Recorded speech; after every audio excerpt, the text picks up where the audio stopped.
All right, well, forget the big neutrals. If these guys are getting a check from us, they might want to cash it fast, because next Friday is the day watchers are predicting America will reach its debt limit, $14.3 trillion. You don't raise that number up? Failing to raise the debt ceiling would be Armageddon-like in terms of the economy. Playing Russian roulette with like the fully loaded revolver. Failing to raise the debt limit, of course, would create a cataclysmic economic crisis. Risking sending the economy off the rails. And we're all going to die. So everything will come crashing down when that happens, right? To Darcy Olsen, who says, not quite.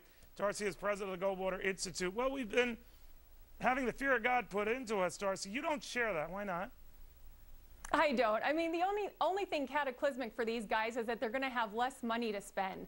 I mean, the truth is that the American public does not want this debt ceiling raised, and with good reason, because it means business as usual in Washington.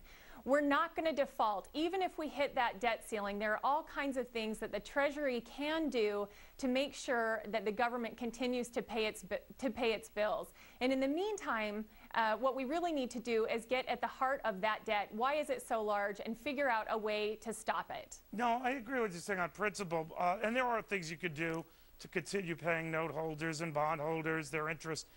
But you can't do that forever. And so I guess what I'm asking you is, could you live, could your supporters live with that one payment that we can't make, that we don't make? Because that then is a default. Well, I think that what's happening here is that this has been vastly overblown. Even if we hit the debt ceiling, again, there is so much that the Treasury can do. I know that, Darcy, and you're right. You could do this Rob Peter to pay Paul thing for months. Some say actually for a year or more.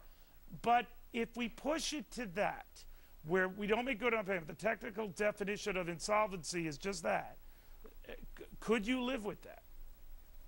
Well, certainly we don't want to go there. We don't want higher interest rates. We don't want to have to raise taxes to pay that off. And so that's why, using this debt, this looming, debt busting, the ceiling out there to force Congress to cut its spending and prioritize is so important, because this is the same old thing in Washington, and it is exactly what voters in the last election said has to stop.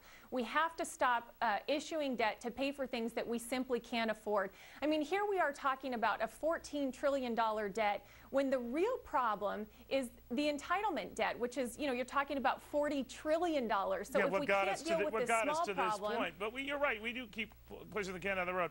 But again, would you and a lot of the people who share your view live with a default, if for no other reason than to teach a painful lesson?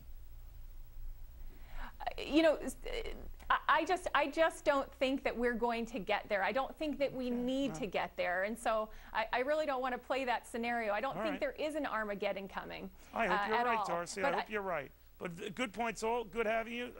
Darcy Olsen in Phoenix. Thanks, Neil.